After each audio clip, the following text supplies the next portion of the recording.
మనస్ఫూర్తిగా కోరుకుంటూ జై పవర్ స్టార్, జై పవర్ స్టార్, జై పవర్ స్టార్. ఇప్పుడు ఎంపీ గారిని మాట్లాడుకోవచ్చు.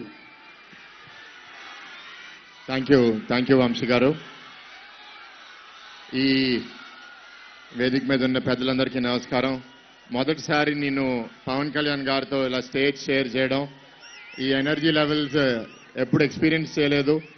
మాట్లాడే ముందు కింద రిక్వెస్ట్, ప్లీజ్ అలా పుష్ చేసుకోవద్దండి. కొంత మహిళలు ఉన్నారు, వాళ్ళకి కూడా బరువు పడుకుంటూ ఉంటుంది. Please be careful. మీ అందరు ఉత్సాహం చూస్తుంటే ఆల్రెడీ సౌత్లో వర్డిక్ట్ చాలా క్లియర్గా ఉన్నట్టుంది. చాలా సంతోషంగా ఉంది. Thank you. పవన్ కళ్యాణ్ గారితో ఒకసారి కలిసి మాట్లాడే అవకాశం దొరికింది. నా తమ్ముడు పెళ్ళప్పుడు పెళ్లి కార్డు ఇవ్వడానికి వెళ్ళాను. మంచిగా మాట్లాడగలిగాము ఈ రాష్ట్రం గురించి, ఎట్లా చేయబోతున్నాం అనేది. ఇక్కడ ఎంత మీ భవిష్యత్తు, ఇక్కడంతా యువకులు ఉన్నారు. యువకులు ఒకసారి మీరు ఓపికగా వినాలి. మీ భవిష్యత్తు ఇక్కడ చాలా నష్టపోతుంది. రాష్ట్రంలో 13.5 లక్షల కోట్లు ఇవాళ అప్పు ఉంది అంటే రేపు పెట్టుబడులు ఎట్లా తీసుకొస్తాం? 14 నుంచి 19 మధ్యలో పవన్ కళ్యాణ్ గారి మద్దతుతో ప్రభుత్వం ఫామ్ చేస్తే ఇవాళ అప్పుడు రాష్ట్రంలో 5,15,000 ఉద్యోగాలు సృష్టించాం. దాంట్లో 70,000 ఉద్యోగాలు విశాఖపట్నంలోనే ఎస్టాబ్లిష్ చేయగలిగాం. ఈ 5 సంవత్సరాల్లో ఉద్యోగాలు ఎక్కడికి వెళ్ళి, పెట్టుబడులు ఎక్కడికి వెళ్ళి? ఫ్రాంక్లిన్ టెంపుల్టన్ తీసుకొస్తే తిరిగి పంపించేశారు. లులు మాల్ తీసుకొస్తే తిరిగి పంపించేశారు. ఇక్కడ లా అండ్ ఆర్డరు, నేను సౌత్ నియోజకవర్గంలో మా టీడీపీ ఇన్ఛార్జ్ గండిబాబ్జీ గారితో ఇక్కడ ప్రతి వార్డు తిరిగాను. ప్రతి వార్డులో వాళ్ళు ఏం సమస్య చెప్పారంటే, గంజాయి బాగా పెరిగిపోతుంది, క్రైమ్ చాలా పెరిగిపోతుంది, దొంగతనాలు చాలా పెరిగిపోతున్నాయి, యువత భవిష్యత్తు నాశనం అవుతుంది. ఇక్కడ డ్రైనేజ్ సమస్యల వల్ల మీ అందరూ చెత్త పన్ను కడుతున్నారా, కట్టట్లేదా? చెత్త పన్ను కడుతున్నారా? మరి కడుతున్నప్పుడు మరి మీ డ్రైన్స్ క్లీన్ చేయాలా, క్లీన్ చేయకూడదా? మరి ఏదన్నా చేస్తున్నారా? చేయట్లేదు. ప్రాపర్టీ ట్యాక్స్ ప్రతి సంవత్సరం 15% పెంచేస్తున్నారు. ప్రాపర్టీ ట్యాక్స్ పెంచడం వల్ల మీ వీధిలో లైట్ కూడా వేయట్లేదు. అంత బాధాకరమైన పరిస్థితి. చాలా ఏరియాస్లో రాత్రిపూట మహిళలకి భద్రత లేదనే విషయం కూడా మీ అందరూ నాకు చెప్పారు.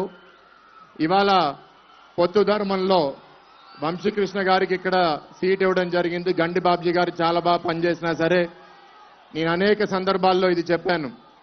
తెలుగుదేశం పార్టీ ఒక కష్టకాలంలో ఉన్నప్పుడు పవన్ కళ్యాణ్ గారు అప్పుడు నా భవిష్యత్తు, నా పార్టీ భవిష్యత్తు అని ఆలోచించలేదు.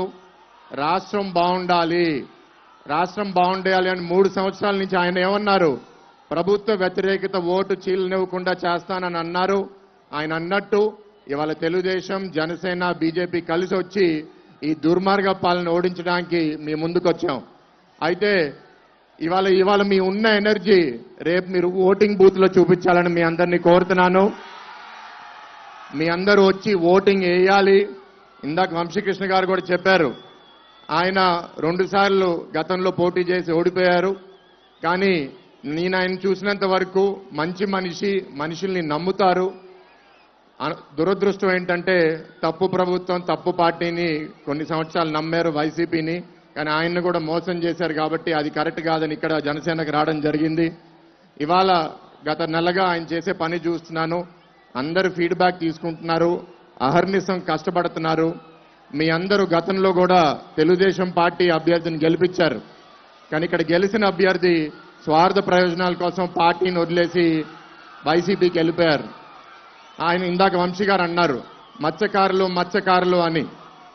మొన్న మత్స్యకారులకి ఫైర్ యాక్సిడెంట్ అయితే ఆ బోట్లకి నష్టపరిహారం మొదట్లో పలికింది పవన్ కళ్యాణ్ గారు. దాని తర్వాత తెలుగుదేశం పార్టీ కూడా ఆ నష్టపరిహారం బోట్లకి మేము కూడా ఇవ్వడం జరిగింది. మొన్న మీ అందరికీ ఒక చిన్న స్టోరీ. ఒక ఫైబర్ బోటు సముద్రంలో తుఫాన్ వల్ల తిరగబడిపోయి ఇరిగిపోతే 6 మత్స్యకారులు ఆ బోటు మీద ఎక్కి కూర్చుని వాళ్ళు ఒక వల పట్టుకున్నట్లా ఉన్నారు.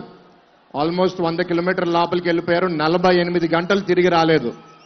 ఈ మెరీన్ డిపార్ట్మెంటు, ఫిషరీస్ డిపార్ట్మెంట్ వాళ్ళకి పంపించడానికి ఒక రెస్క్యూ బోటు కూడా లేదు. అంత దురదృష్టమైన పరిస్థితి. 36 గంటల తర్వాత కాకినాడ నుంచి రెస్క్యూ బోట్ పంపిస్తే వాళ్ళు దొరకలేదు. దేవుడు దయ వల్ల గాలి ఆ వలకి తగిలి వాళ్ళు మెల్లగా ఒక 50 గంటల తర్వాత ఒడ్డుకు చేరి మమ్మల్ని కలిశారు. నేను వాళ్ళ భార్య పిల్లల్ని కలిస్తే ఒక అమ్మాయి ఆర్కే బీచ్లో తప్పిపోతే రెస్క్యూ ఆపరేషన్స్ కోసం 3 కోట్లు ఖర్చు పెట్టారు. ఆ అమ్మాయి బెంగళూరులో దొరికింది. కానీ మా 6 భర్తలు వాళ్ళు దొరకకపోతే ఈ ప్రభుత్వం అసలు స్పందనే లేదు. అంటే మత్స్యకారుల మీద ఈ ప్రభుత్వంకు ఉన్న కమిట్మెంట్ ఏంటి అని మీ అందరి ముందు క్వశ్చన్ చేస్తున్నాను.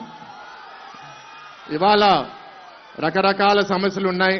పవన్ కళ్యాణ్ గారు మాట్లాడు కాబట్టి అన్ని నేను చెప్పను. ఆయన లాంటి మనిషి ఈ రాష్ట్రానికి చాలా అవసరం.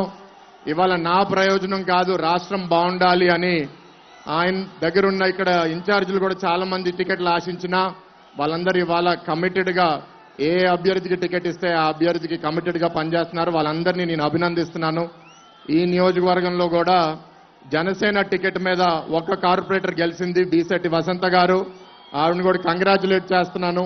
జనసేన కూడా ఇవాళ మీ అందరి యువత ఒక క్రమశిక్షణతో పనిచేస్తే జనసేన పార్టీ కూడా చాలా బలపడుతుంది, రాష్ట్రానికి కూడా చాలా మంచిది. Telugu Desam party, Janasena party, BJP కలిస్తే మమ్మల్ని ఆపలేరు. పవన్ కళ్యాణ్ గారు అన్నట్టు 10 సంవత్సరాల పాలన మనకి అవసరం.